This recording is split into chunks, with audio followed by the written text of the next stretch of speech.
What's up, everybody? Welcome to another episode of Why We Love PlayStation VR. Sitting across from me this week and every week. He sits in his favorite chair and he sits very quiet and still. It's Desra. Hey. Although if I'm singing the song while I'm sitting, it really kind of defeats the purpose. I've got to say, that was a long dramatic pause before you broke into it. Yeah. I was about to do some One Direction, so I'm really glad you jumped in. Yeah, I mean, it needs stuff for the old guys. Actually, probably One Direction is for old folks at this point too, right? You don't know you're beautiful, oh, oh, oh. Anywho. That's what makes you beautiful. Okay, I'm Brian Paul, and every week on Why We Love PlayStation VR, we dip into the PSVR archive. We take out some old games, we blow the dust off of them, and then we check them out. We see if they've been getting any love by developers, any DLC, any patches, and then we spend way too much time with them, and then tell you, over the course of way too much time, whether they're worth your time. And our money. And speaking of money, yes, this is part 2. Of maybe 3. We don't really know how many of these we're going to do. Of budget games. Games that fit one parameter, which is what? That they're less than $10. Yeah. So European prices, we don't know how many pounds that is. How many quid? How many pence? We're talking about real money. How many pesos? How many? So this is kind of a throwback to our old format where we, instead of talking about a game, we would talk about sort of a type of game or a class of game or a group. Francs. Yen. Lira? I said lira while you were talking. I did. Oh, sorry. Yeah. Deutschmark? I only know currency from the Monty Python songs. Oh, okay. Fair enough. We're talking about games that cost $10 or less. And, we think it's fair. You just spent all this money on this VR kit. Money might be a little bit tight for you now. So we got your back. So after you buy Resident Evil 7, buy all these games. And check out last week's episode if you want to see even more, because this is part 2. How could part 2 possibly be useful to you if you haven't seen part 1? Right. They're independent. Well, Don't maybe worry. they didn't like the first 4. Well, here you are. They came back. All right, Des, that being said, what's our first budget game we're talking about this week? Well, our first budget game is a game we talked about not too long ago. That's Crisis Brigade. Yeah. Which I still cannot forgive for that name. No? It sounds like Crisis Brigade, okay? But then you look at the words on the page and it just doesn't look right. I don't know. Anyways, it came out way back in February. Yeah, this year. It was very recently. But it came out for $6. And it is still $6. It's $5.99. It's not still $6. They've raised the price. Oh, they did? And here's the brilliant part of that.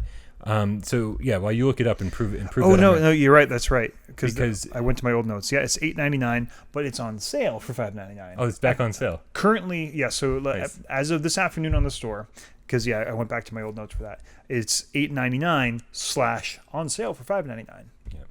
And now here's the thing. It's probably not on sale by the time you're watching this, because I think this will air weeks after the sale. That's fair. But buy it immediately.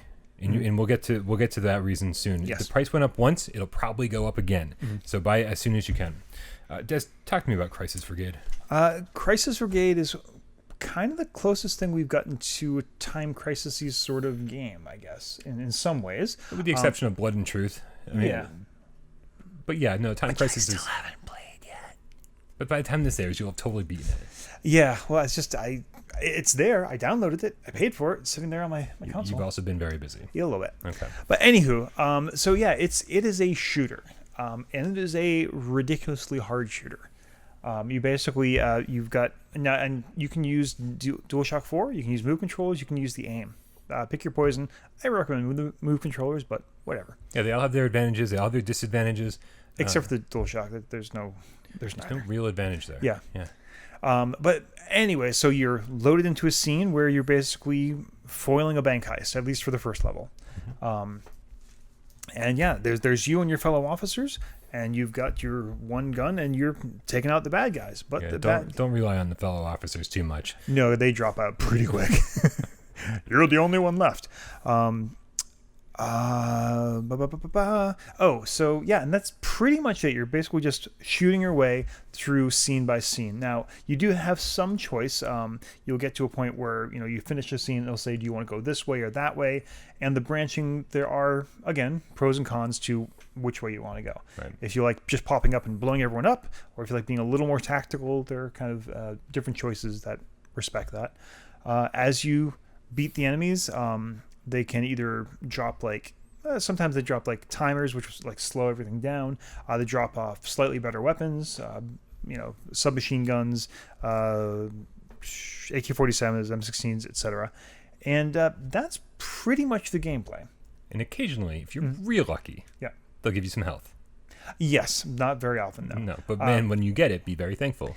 Yeah, this is not a game for the faint of heart. This is not a it's fun, play it for a little while. This is a game for I want a game that's going to kick my ass and I have to get good at. Right. We talked about in our episode where the first kind of version of it, they didn't really they didn't have shot tracking. So basically, when you got shot, you just died. You didn't know where it came from. So people were like, "Oh, this is unfair." Well, they added the shot tracking just to let you know, no, it's fair. It's just really hard. Yeah, and so many important things to note about this game. I think my favorite part about this, it looks a little low budget. It's made by a very small team over at Sumo Lab, but man, I like the aesthetic of this game so much. I think because of the way they've done it. Yeah, it's like they could have taken the Minecraft route, right? But it's not Minecraft. These aren't blocky things. These are, the characters are kind of blocky. Yeah. But they are good looking locations that are just happen to be flat shaded with. And so it's not a bad looking game. It might look so on a flat screen, but when you're in it, it totally works, and you totally forget that you're dealing with graphics that are PS2 level. Right. Yeah. It really we've talked about a lot of games that make the choice between high fidelity or being able to be fast and responsive and good gameplay, and they definitely chose the good gameplay. Again, not to say it looks bad. It looks fantastic. I played it on the OG PS4, and it still looks great. Which is, I guess, one of the benefits you get when you do the flat shading. And be prepared to move a lot. Like this is there's no crouch button. You just have to crouch on your own. We talked again in our episode about comparing it to Time Crisis with there's no foot pedal, there's no down on the gun con 2, none of this stuff. It is you just like Super Hot. If you want to dodge a bullet, well, then you better get down and get out of the way. Right.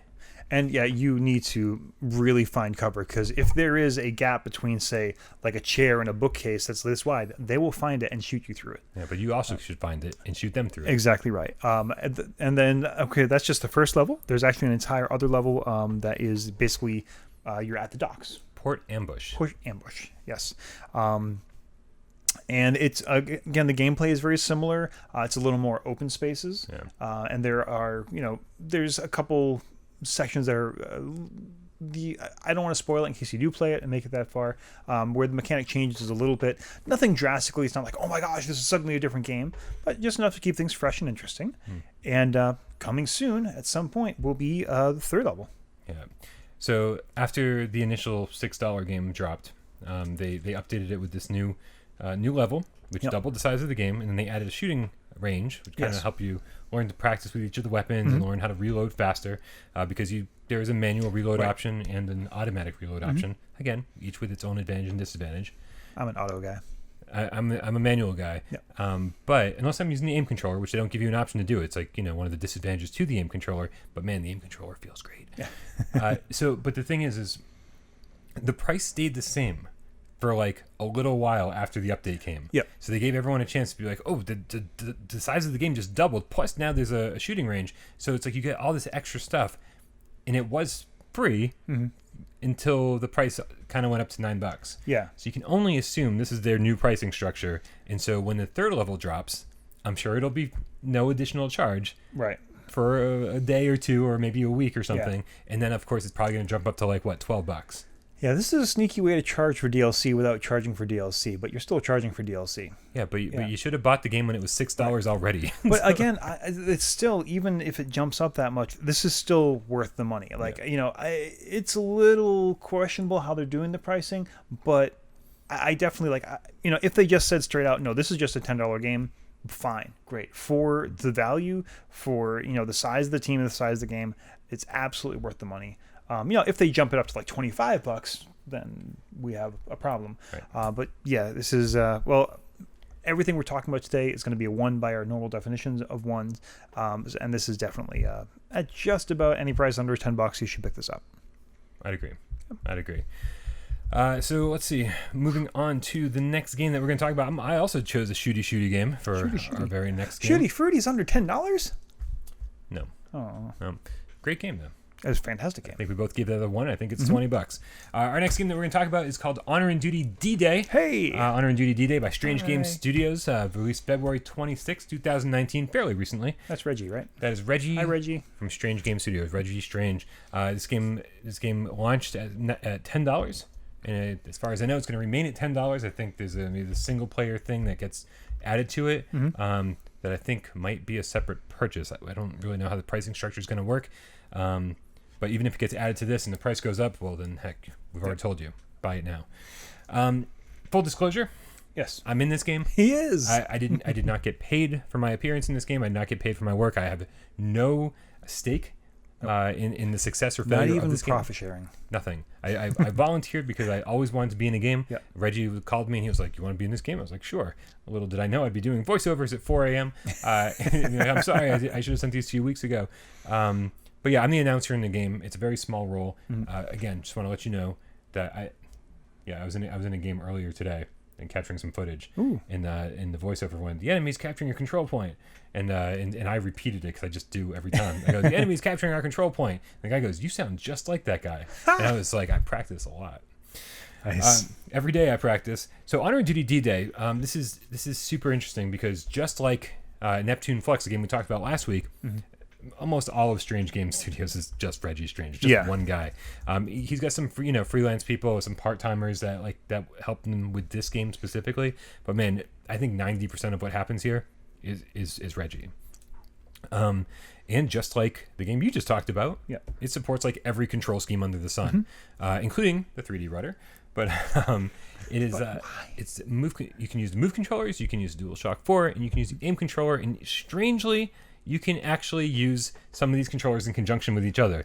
Like if you're one of those people that's always been like, how come I can't, have a move controller and the aim controller at the same time? Well, guess what? Now you can. Jesus, this game's hard enough without that. I don't play that way, so I don't have a ton of information about how all that works. So how many of you who do that have accidentally thrown the move controller instead of a grenade? I don't know. I don't know. But I will say that throwing grenades is one of my least favorite things in this game, so maybe I should look into this. So here's the thing. You can play this with or without VR. With any of those control schemes, and it's 16v16, which makes it our biggest multiplayer game. Right? You will see these graphics, and unlike Crisis Brigade, I wouldn't call them pretty. No, it is very blocky, very Minecrafty. Right. It's very rough around the edges, but the thing is, again, I think these maps are so big, and when you have 32 people running around in them, you very quickly forget that. Some of the maps still are not don't seem like they've been optimized. Like the Tank Factory very much hits a lower frame rate and lower resolution than all the other maps for some reason, even though it's not as big. So it's very strange. But a lot of objects in it. Yeah, but some of the maps, I mean, like, man, there's a map with like it seems like a full town and like bridges and like you can like cross the water, you can go under these tunnels underground, like gigantic maps. So even with 32 people in it, it doesn't always seem terribly populated because you're like, this place is huge. It's ridiculous. But what they do, what I love the most, is that they take the 32 people that are playing, and it's drop in, drop out, right? So it's not like the game ends if one person leaves. Which would be a nightmare with 32 people, right? So like if you join a game, it's not like you have to wait for the next game to start. Like you just join a game, right? And then you're like thrown into the mix for the rotations. And so it has team deathmatch, it has free for all, it has domination. In just every time you start a new game with your current group of players, it just says, okay, well, this time you're going to play this type of game. Okay. Right? And in between rounds, between different matches, it's like less than a 20-second wait. It's got host migration. Nice. What I'm trying to say here is Firewall. that what the hell is happening with Firewall? Yeah. Because Reggie's killing it. Like this game is so much fun, and every single time I drop into it, it's always one of those, I'm just going to play for a couple games. Yeah. And then like 3 hours later, you're like, crap, I totally forgot to go to my friend's bar mitzvah. How old are friends? I was going to say, I don't think your friends, maybe your friend's child's bar mitzvah. I really have friends with kids. The second they have kids, I'm like, see ya. I don't. Hey. You had kids when I met you. This is true. That's the loophole. Okay. I was already ruined. Anyway, so the fact is, I mean, obviously it's got a low budget look, but I think that's the extent of it. right? I think there are certain games that have a low budget look and they're just low budget. This game somehow manages to have that look, but everything else it does is awesome. Yeah. Right? There's a ton of variety. Reggie keeps patching in pretty much anything the community asks for. He adds. It's like, and there's going to be, so I mean, the control scheme has greatly improved since day one. Anything that we've asked to be done has been fixed.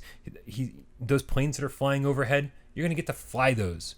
That's the next big update that's coming. That's crazy. I mean, and it's going to support the HOTAS controller. I'm like, this is nuts. It started off as this like chaotic little shooter, and I want, what I want to say about that. It seems so chaotic when you play, because especially when there's a full lobby of 32 people playing 16v16. And it is so chaotic until you until you stop engaging in the chaos. Yeah. And you take the game more seriously. And when you take the game more seriously, suddenly like everything gets better. Right. Like it seems so chaotic and you just like want to run in with the group and just go guns blazing. Yeah. But man, if you play it firewall style and start like peeking around corners and really taking your time, man, there is so much more to this game than meets the eye. It seems like an arcade shooter until you decide that it's not. Well, and that's I think the thing that Firewall has shown us in this, like in quote unquote real combat, where you can die quickly because if you get hit by anything, you're done. Yeah. Actually, tactical, slow, strategic thinking pays off. Yeah. And acting, so For sure. yeah. And if you die in this game, you like come right back. Yeah. And there's so much too. There's so many guns to choose from. There are so many or weapons to choose from. There are so many. There's like 4 different classes of characters to choose from. You can be a medic. You can be heavy. You can get heavy. There's just a lot going on. There's so much more than meets the eye. You gotta love it, man. $10, can't go wrong. The only asterisk I want to put on this, and it's gonna be a little bit of a wet blanket, and I'm glad you mentioned that about the tank level, because I've talked a lot before. My motion sickness has gotten better, and I can play Borderlands on pretty much free motion with click turning, but still free motion. Yeah. I had to tap out, but I can understand that. But the level I was playing was the Tank Factory. Okay. So it might be just the low frame rate. Yeah. That might have done it. So Reggie, I'm going to revisit it, and let's see if at a certain point we need to do a full episode on this game. So we'll get back to it eventually. All right. Cool. So that is me for my last game, and I stretched and twisted and cheated the definition of this. I think cheated's the proper word. Yeah. But it's not really, because the one thing I was going to one part of this was going to be my choice, but then I realized if you get this whole thing, you get the thing that was my choice and a whole bunch of other stuff. Right. So my real choice was Allumet. It is a free demo. You can get it standalone by itself, but why would you? If you listen to the rest of what I'm saying. And it was the first thing Brian showed me that made the light bulb go off for me, like, oh, VR is something different. It's a retelling of The Matchstick Girl, which is a lesser known Hans Christian Andersen fairy tale. Very sad and depressing story. This one has a slightly better ending than the real story, but almost more important than that is just the sense of being able to interact with the story by not interacting with it, but by being able to change your perspective and see the whole story kind of playing out in front of you. Being able to look around corners and see things. It's a beautifully told story. Again, the animation style or the art style seems very simplistic, but it's both a choice because that's the kind of the story they want to tell, but also it makes everything work very smoothly with the platform. Again, similar to last week when we talked about Manifest 99, I don't want to say too much about this specifically because it is very short. How about how long is it? It's been a long time. I think it's been since launch. I think if we count like sort of the starting room with the candles and all that, I would say it's definitely less than 10 minutes. Yeah. I don't think it's even close to like 20 minutes. But as I said, this was my cheat, and my real answer is Demo Disc 1. Now, there are 3 demo discs available if you go through your store, but I think the first one, as far as the variety of titles, they kind of knocked it out of the park. Yeah. So some of the other ones have ones the other ones have. They're smaller selections. There are 18 demos of varying degrees of playability. I want to say like Battlezone was on this. Headmaster was on this. Headmaster. Do you want me to just go? Oh, please, yeah. I didn't. Okay. I know you had the list. Yeah, I do. So yes, Battlezone. Drive Club VR, nice. RIP. Eve Valkyrie, Gnog, which is a hard to explain. It's like a Double Fine puzzle game. Yes, yeah. Harmonix Music VR, Headmaster, Here They Lie, Nice. Job Simulator, Nice. PlayStation VR Worlds. So there is a demo for VR Worlds inside the demo disc. But VR Worlds should have been a demo. Resident Evil 7, the kitchen teaser. I totally forgot this was in this. Yep. I would say download this just for the kitchen teaser. Yep. Res Infinite, Riggs, Thumper, Tumble VR, Until Dawn, Wayward Sky, and Within. Unbelievable. Yeah. You actually don't need to buy any games for your PlayStation VR if you have Demo Disc 1. Like you're really? good for a month. Yeah, and not only that, I mean, there is a great mix of different levels of gameplay. There are games that, so, you just bought your PSVR. I want to try this VR thing. I don't know if I'm going to get sick. You've got everything from guaranteed to not make you sick to absolutely damn guaranteed to make you lose your lunch immediately. Yeah. If you can play Drive Club and Here They Lie, then you're Riggs? fucking golden. Yeah. Yeah, Riggs too. Yeah. Those 3 games specifically, if you can play those, you are good to go. You can buy anything and you'll be good. Right. And then you have like the in-betweens like Until Dawn, Resident Infinite, I think, is probably an in-betweener. But then you have the kitchen teaser, which you don't move at all. You've got Headmaster and like Alumet, like I mentioned. It really is just, I think, it's definitely the best of the demo discs. For sure. And absolutely worth a download. And it is free. Free. Free. So, download it. It's free. Yeah. So Alumet was my official choice, but you know what? If you want to throw in another 17 demos on top of that, go ahead and pick up the first demo disc. Yeah, as far as Alumet's concerned, I think that it does such a good job of saying, hey, here's the difference between a 3D Blu-ray in a VR. Yes. In a VR piece. Yeah. Because the second you go, oh, I can just lean in and look through this wall, suddenly it's not Finding Nemo 3D anymore. It's like, oh, holy crap! Like I am not only in this world, but but there's stuff happening that you don't have to really move. Right, you can kind of ignore a lot of the story, but then you move in and kind of examine what's happening behind the scenes, and it's often breathtaking. Yeah, it really is, and it's one of the earliest experiences you had on the platform. So yeah, that is my final choice for cheap games. And my final choice for cheap games is Demo Disc 2. That would be awesome. Actually, it would be whatever the persistence is on. I think it's actually on 2 and 3. I think so. Yeah. Cave Digger Riches. Oh, another recent game. By Mikiwi. Came out March 25th, 2019. That was very recently. I don't remember it being that recently, but I don't remember much. Came out $9.99. Cave Digger Riches is the expansion of Cave Digger. We only got this version on PSVR, but on PC there was this free-to-play version, and there was the expansion. Guess what? It's cheaper on PSVR. That never, ever happens. Yeah. So be very happy about that. But the deal is it's such a simple concept, and the reason why it works so well is because it's so simple. At least at its onset, you're standing in a mineshaft elevator. Yes. With 2 move controllers. The entire mission objective is to just pick away with a pickaxe at the rocks that are on the walls of the mineshaft elevator. You have a limited amount of time to pick up all your gems and throw them into the receptacle in the middle of the elevator, and then without warning, there's warning. Yeah. There's actually a timer that counts down. The gates go down in the elevator. You're thrust down to the next level, and it's time to do it all over again. If you like the mining of Minecraft with all of the crafting, have we got a game for you? Yeah, and strangely, even though you're in, you never leave the mineshaft elevator ever. Yeah. This is where you are from the beginning of the game to the end. And although I love the trailer, it has this big swooping into the room that you're in, the building and all right.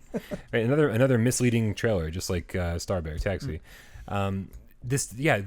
Strangely, it still uses teleportation, despite the fact that you're teleporting literally feet away from where you're standing, and click turning. But you know what? Honestly, this is one of those games where you're it doesn't matter, and in fact, time is of the essence in this game. Yeah. Where you're frantically trying to do stuff so quickly that teleportation is actually your best bet. It's hurry up and just do everything. I need that over there. Oh, okay, I'm already there. Perfect.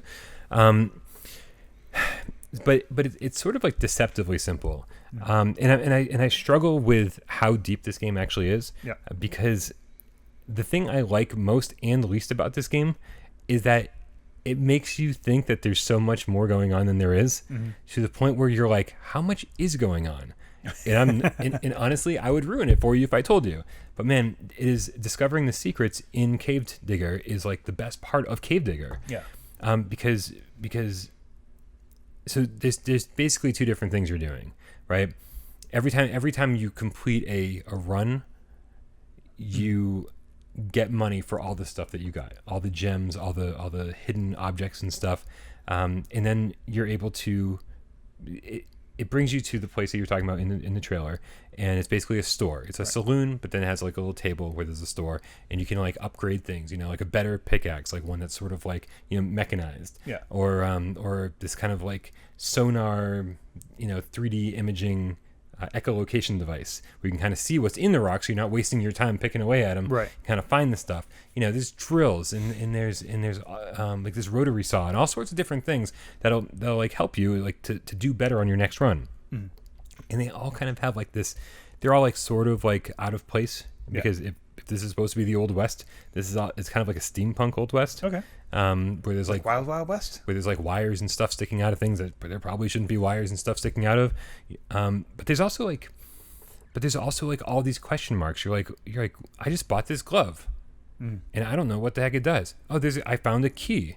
I don't know what the key does. And so you just kind of like you can kind of hang things up in the elevator or like attach them to your utility belt, so you just grab them when you need them. Yeah. And like occasionally weird things will happen. Like you'll go down on this mine shaft level, and there'll be a door, like this big out of place door with 4 keyholes, and you're like, well, I have a key. Oh, well, I guess I got to find the other 3. And you're like, what's going to happen when I find the other 3 keys, right? It makes no sense in the context of the game, except for the fact that the context of the game is discovering all of its secrets. Yeah. So it makes perfect sense. So it's a love-hate thing, but I definitely err more on the love side than the hate side. And there's like so many different endings. And there's actually a clipboard in the saloon itself that like kind of like give you shows you the ending. A checklist of like different endings to see and things that you've yet to discover. And there's like I think like 10 or 12 things on the list, and it checks them off as you find them. My checklist, I've been playing this for hours. Not even half the things are checked off. Cool. Yeah, and so there's all sorts of like just weird, trippy things to find, weird things to do, and I don't know. I mean, I guess I'll just say one more thing about the discoveries that you find. It seems like you just can use the pickaxe constantly and just keep picking away at the walls, but like you'll quickly discover that there's more hidden in the walls. So sometimes you want to get that rotary saw and like carefully carve out like a block so that you can like extract the hidden artifact. Oh. And then you throw that into the middle, and then you continue on, get your pickaxe back out. Or like you're using the X-ray sonar device and you find that there's like, like a vat of oil like hidden behind this wall. And so you get your drill out, you drill a hole into it, and then you if you bought a bucket, if you bought a bucket, then the oil starts pouring out, and you grab a bucket and you just like keep throwing the buckets like into the center as they fill up. It's just fun, and it's kind of a little bit chaotic, and just kind of random. Okay. There's no real reason that I should like this. Yeah. There's not. It doesn't seem like there's a lot of substance here, but for me, this is one of those hidden gems. And for $10, like I said, I've been playing it. See what he did there? Hidden gems. Yep, that's right. I love it. Is it also a diamond in the rough? It's also a diamond in the rough, and I will say that developers have been very, very good about updating this. When I went back and played it today, I saw so many things that had been fixed as far as like bugs and weirdness that had been fixed since I played it last, since at launch. And on top of that, there was even a brand new big button. It's a challenge mode, and in the saloon itself was like a online leaderboard. These things just didn't exist before. Okay. In challenge mode, just like it's a much longer thing that like sends you on like room after room after room after room after room, where you're like, when am I getting back to the store? And the answer is, well, not for a while. Oh. So it's very cool. Like they've been very good about supporting their game. Cool. Yeah, definitely should we. All right. Yeah. And that's it for another. That is it. Holy crap, dude! Yeah. Another park. So again, we want to know what you thought of all 4 titles that we talked about this week and of course last week, and we want to do another episode. We want to do a part 3 of this because I think this was fun. We haven't done like this kind of like theme episode in a while, and we'd like to know what other games that under $10 that you think we should talk about. So we'd love to do part 3 at some point. Remember, this is a theme episode, not a clip show. That's right. Yeah. This is we're not in. This is all new content. 90s sitcom. Yeah. Although, I mean, we really could have just taken bits from our old episodes and shoved them together and made this show. That would have been great. Yeah. And then digitally paste it on these clothes. Perfect. That's right. Yeah. Gonna make this easier on us. As always, we want to know what you thought of these games, what other games you want us to talk about. The list is long, and it keeps getting longer. Yeah. All right. Another episode of Why We Love PlayStation VR. I'm Brian Paul. I'm Dez. And we'll see you next week.